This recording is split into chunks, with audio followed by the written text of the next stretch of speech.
Good morning. Good morning and welcome back to our channel. নতুন একটা ব্লগে তোমাদেরকে অনেক অনেক ভালোবাসা আর স্বাগত বন্ধুরা। আর এখন ঘড়িতে দেখতেই পাচ্ছ 4:30 মতন বাজে।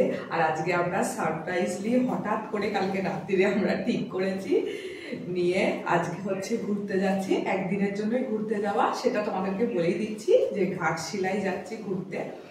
শুধু আমরা যাচ্ছি না, আমাদের সাথে হচ্ছে আমার মামার মেয়েরাও যাবে। তো ওরা হচ্ছে হাওড়া স্টেশনে অপেক্ষা করবে। তো আমাদের হাওড়া স্টেশন থেকে ট্রেন হচ্ছে কটায়? 6:20 ট্রেন। তো তো চলো, আজকে দিনটা ভীষণ তো খুশি খুশি লাগছে। তো আর দেরি না করে আমাদের বেরিয়ে পড়তে হবে, কারণ চন্দননগর থেকে ট্রেনটা মিস করলে ওই ট্রেনটা মিস করে যাবো। তো চলো সাথে, চলো তাড়াতাড়ি। এখন রাস্তা পুরো শুনশান, দেখতেই পাচ্ছ। আমরা বেরিয়ে পড়েছি, কিন্তু এখনো কোনো টোটো পাচ্ছি না। সন্তোষ তো গড়গড় করে এগিয়ে যাচ্ছে, তো কখন টোটো পাবো সেটাই ভাবছি খালি। অবশেষে আমরা টোটো পেয়ে গেছি আর এখন স্টেশনের পথে এগিয়ে যাচ্ছি। আর সকালের মনোরম পরিবেশে সত্যি বেরোনোর একটা আলাদাই মজা। আর এখন টিকিট কেটে নিচ্ছি, আর দেখতেই পাচ্ছ টিকিট কাউন্টারেও মোটামুটি অনেকটাই ফাঁকা।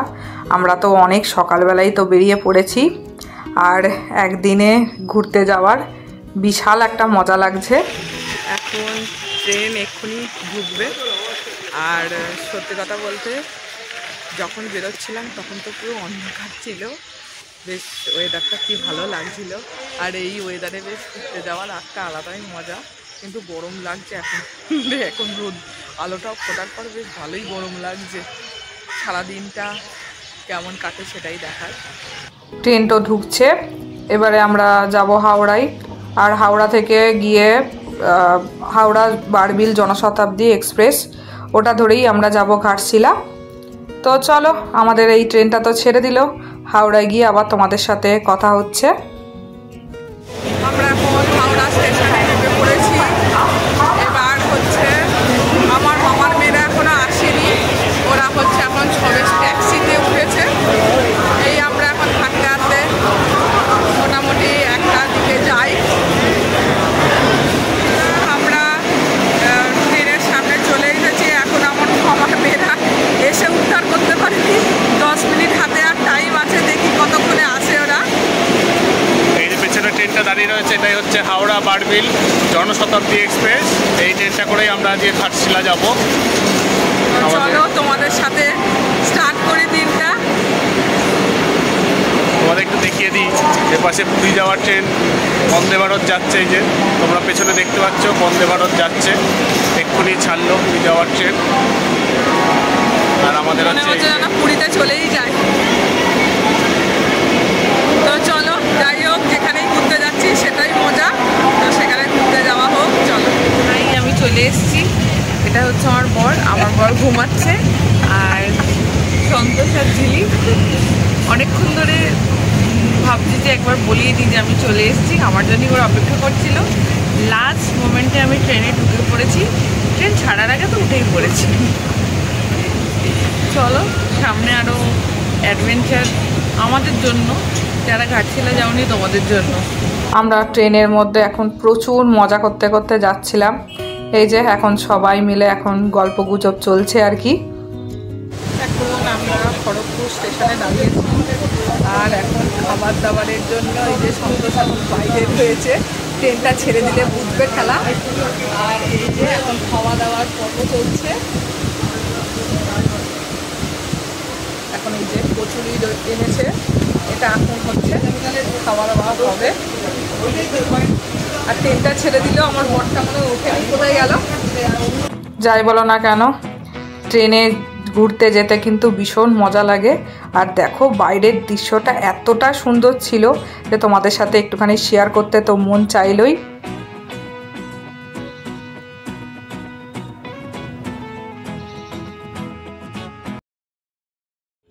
বন্ধুরা, আমরা ঘাটশিলায় পৌঁছে গেছি। তো এবার হচ্ছে হোটেলে যেতে হবে। যাবো, হ্যাঁ, একটু ফ্রেশ হতে হবে। একদম আর পারা যাচ্ছে না, গরমে আমরা ভেবেছিলাম কালকে বেশ বৃষ্টি টিষ্টি হয়েছে, আজকে একটু ঠান্ডা ঠান্ডা ওয়েদার থাকবে, কিন্তু না, প্রচণ্ডই গরম। আর এই যে দুজন দাঁড়িয়ে আছে এখন, এদিকে গল্প হচ্ছে। এখন সবার এনার্জি লস হয়ে গেছে একটুখানি। তো চলো আবার ফ্রেশ ট্রেশ হয়ে তোমাদের সাথে আবার দেখা হচ্ছে। এখন হোটেলে যাওয়া যাক। আমরা এবার স্টেশনের বাইরে চলে এলাম, আর এখান থেকে ধরে নিচ্ছি রিক্সা। রিক্সাতে মাথাপিছু 10 টাকা করে নিয়েছিল, অনেকটাই সুবিধা, কারণ অটোওয়ালারা অনেকটাই চার্জ করছিল। ওনারা আর একটাও সুবিধা দিয়েছিল, যারা যারা অনলাইনে ধরো হোটেল বুক করেনি তাদেরকে কিন্তু ওরা ফ্রি অফ কস্টে হোটেলও দেখাচ্ছিল। আমরাও যেহেতু অনলাইনে বুক করিনি, ওনারাই এই হোটেলটাতে নিয়ে আসলো সিটি ইনে।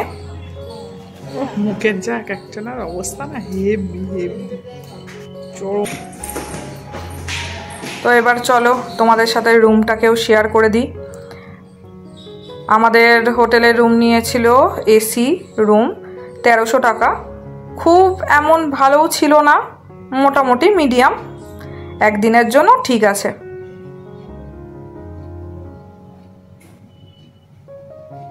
তো চলো আবার রেডি হয়ে তোমাদের সামনে আসছি। বন্ধুরা দেখতেই পাচ্ছ আমরা দুজন রেডি হয়ে গেছি। কেমন লাগছে অবশ্যই কিন্তু বলো তোমরা কমেন্ট করে আমাদের দুজনকে কেমন লাগছে। আর এখন হচ্ছে বেরোবো, আর আমরা কয়েকটা স্পট ঘুরবো। 14-15টা স্পট মোটামুটি তো আছেই, কিন্তু অতগুলো হবে না। আজকে যে কটা হয় বলেছে অটো ড্রাইভার যেটা বললো, যে কটা হবে সে কটা আজকে ঘোরাবে। হ্যাঁ, তো আর তোমাদের এখন রেটটা বলছি না উনি কত নেবেন, কারণ আমরা যেহেতু যে কটা স্পট দেখবো সেই অনুযায়ী উনি একটা রেঞ্জ বলবেন বলেছেন। তো তারপরে আমি তোমাদের যেতে যেতে দেখাতে দেখাতে ভিডিওটা দেখাতে দেখাতে অবশ্যই তোমাদের সাথে শেয়ার করে দেবো যে কত টাকা কি নেবে না নেবে। তো চলো তোমাদেরকে সাথে নিয়ে আমাদের জার্নিটা স্টার্ট করা যাক। খুব ভালো লাগবে তোমাদের দেখতে, অবশ্যই কিন্তু তোমরা দেখতে থাকো। এই যে বন্ধুরা আমরা সবাই মিলে বেরিয়ে পড়েছি, আর এই যে সামনে হচ্ছে সন্তোষ রয়েছে, দেখাতে পাচ্ছি না।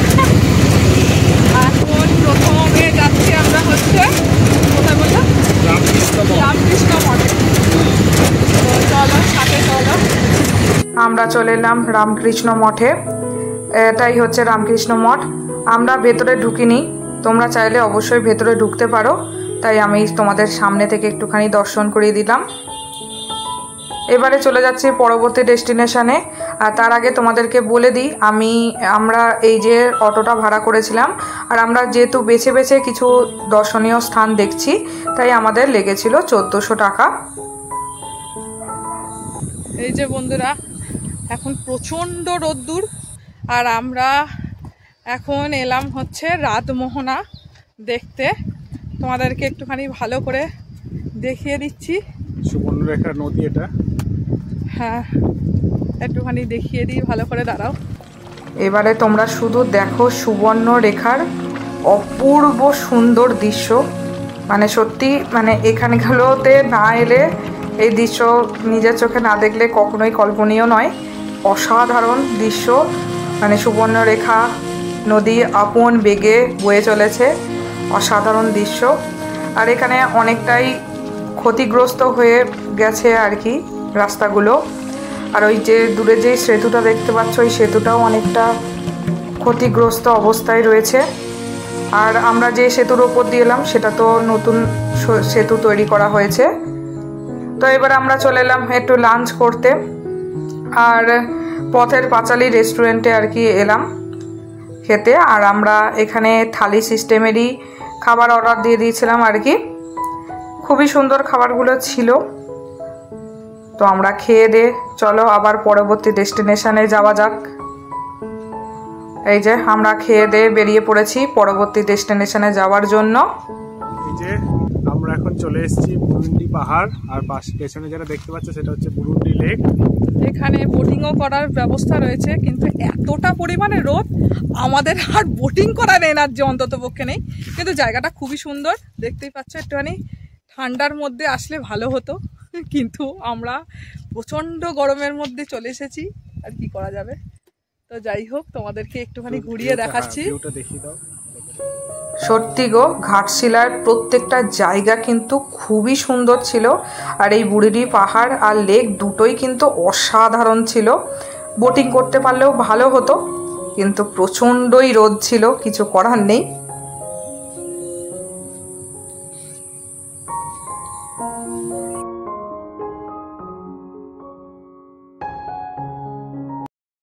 আমরা এবার যে জায়গাটা যাচ্ছি সেটা হচ্ছে ধারাগিরি। সামনে ফলস আছে একটা, জানি না সে ফলসের কাছাকাছি যেতে পারবো কিনা, যদি যাই তো দেখিয়ে দেবো। আর আমাদের এই যে গাইডটা দেখে নাও, ছোট্ট গাইড।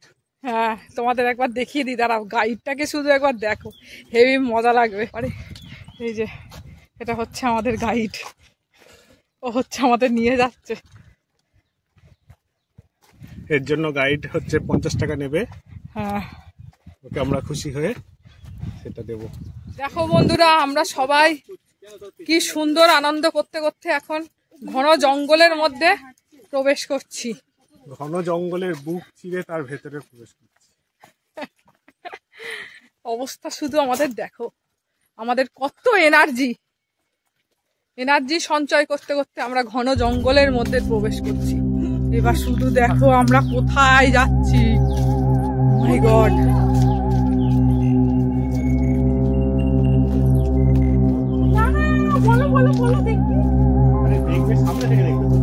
শুধু একবার দেখো আমরা কোথায় যাচ্ছি।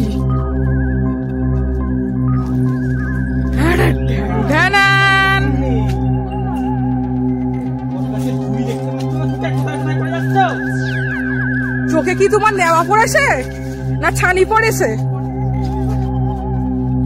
আমরা একটু আড্ডা মারতে মারতেই আর কি যাচ্ছিলাম। আর সত্যি গো, ধারাগিরির এই জায়গাটা এতটা সুন্দর ছিল, আর সব থেকে বড় কথা একটা রোমাঞ্চকর ব্যাপার ছিল। প্রচণ্ড অন্ধকার ছিল জায়গাটা, আর প্রত্যেকটা গাছ না এমন টাইপের ছিল, মানে কি বলবো তোমাদের, এখানে না আসলে তোমরা বুঝতে পারবে না।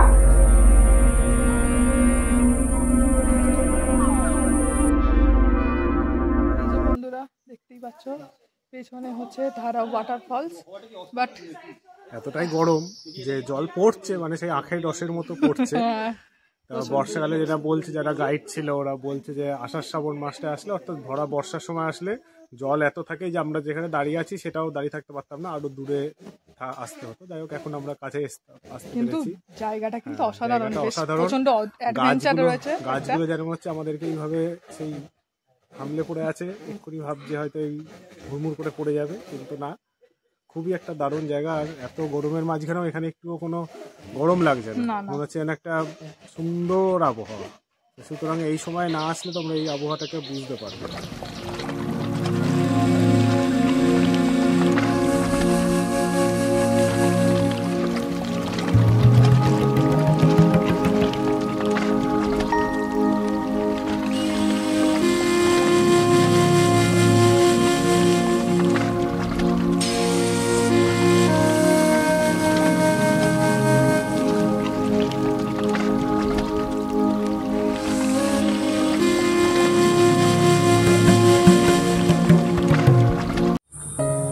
আমরা ধারাগিরি ওয়াটারফলস দেখে মেঠো পথ দিয়ে চলে যাচ্ছি পরবর্তী ডেস্টিনেশনে। আর যেতে যেতে তোমাদের আর একটা মনোমুগ্ধকর জিনিস দেখাচ্ছি। দেখো, মাটির বাড়ি, আর তাতে কি দারুণভাবে রং করা, খুবই সুন্দর লাগলো। আর তারপরেই আমরা চলে এলাম এই যে চিত্রকূট পাহাড়ে। আর এখানে এখন সিঁড়ি করে দিয়েছে, আগে ট্রেকিং করেই উঠতে হতো, অনেকগুলো সিঁড়ি অতিক্রম করেই উপরে উঠতে হবে। আর এখানে এরকম প্রত্যেকটা পাথর রয়েছে, আর পাথরে গায়ে রয়েছে সাদা রং করা, আর তার মধ্যে কিছু ঠাকুরের মূর্তিও চিত্রিত করা রয়েছে। তোমাদেরকে একটু বাদেই দর্শন করাচ্ছি। আর এই মন্দিরটা বন্ধ ছিল, তাই তোমাদের সঙ্গে একটু ভালো করে শেয়ার করতে পারলাম না। এটা শিবলিঙ্গ রয়েছে মন্দিরটাতে। এটাও খুবই একটা সুন্দর জায়গা।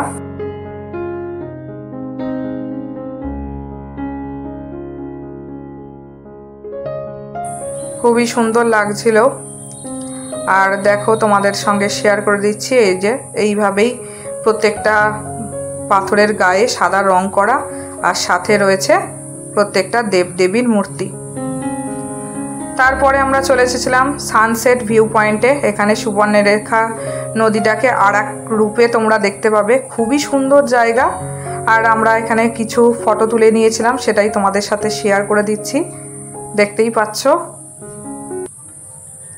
আর শেষে চলে এলাম সূর্য মন্দির দেখতে। এই মন্দিরটা একদমই নতুনভাবে তৈরি করা, খুবই সুন্দর। একটু অন্ধকার হয়ে গেছিলো বলে হয়তো তোমরা খুব ভালোভাবে দেখতে পাচ্ছ না, কিন্তু খুবই সুন্দর মন্দিরটা ছিল।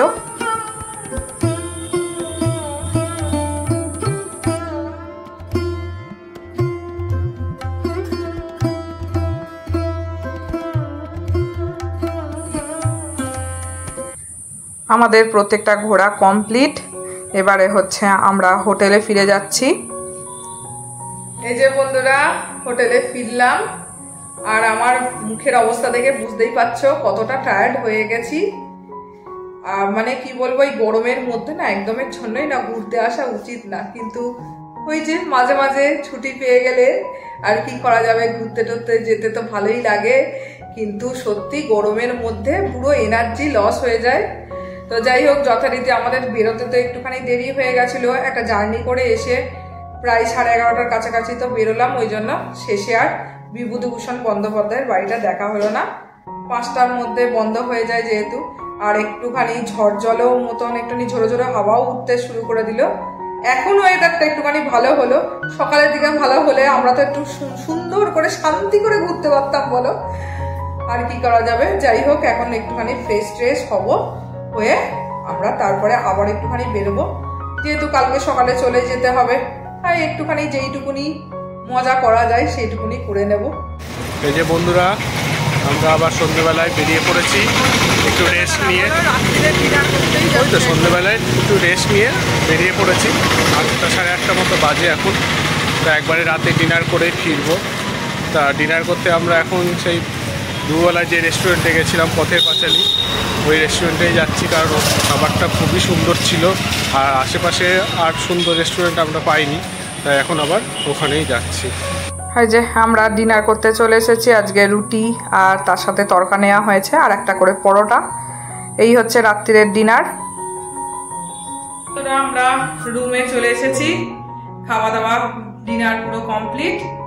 এবার হচ্ছে লাগেজ গোছাবো, গুছিয়ে নিতে হবে, কারণ কালকে সকালবেলা আবার ট্রেন স্টিল এক্সপ্রেস আছে আমাদের, সকালবেলাতে উঠেই বেরিয়ে যেতে হবে। মানে আবার কালকেই 5টার সময়, ওই 5টা 5:30টার মধ্যে আবার উঠে পড়া, ঘুম থেকে উঠে রেডি হয়ে আবার বেরোনো।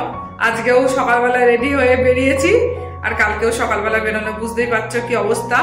আর এখন একদম একটুখানি যা হোক করে লাগেজটা গুছিয়ে নিয়েই শুয়ে পড়তে হবে। তো চলো, আর ব্লগটা বাড়াবো না, অনেকটাই বেড়ে গেছে। তোমরা অবশ্যই কিন্তু জানিও এই ব্লগটা তোমাদের কেমন লাগলো। আর আমার নেক্সট ব্লগে দেখা হচ্ছে। তোমরা ভালো থেকো, সুস্থ থেকো। আর আজকের মতন টাটা, গুড নাইট।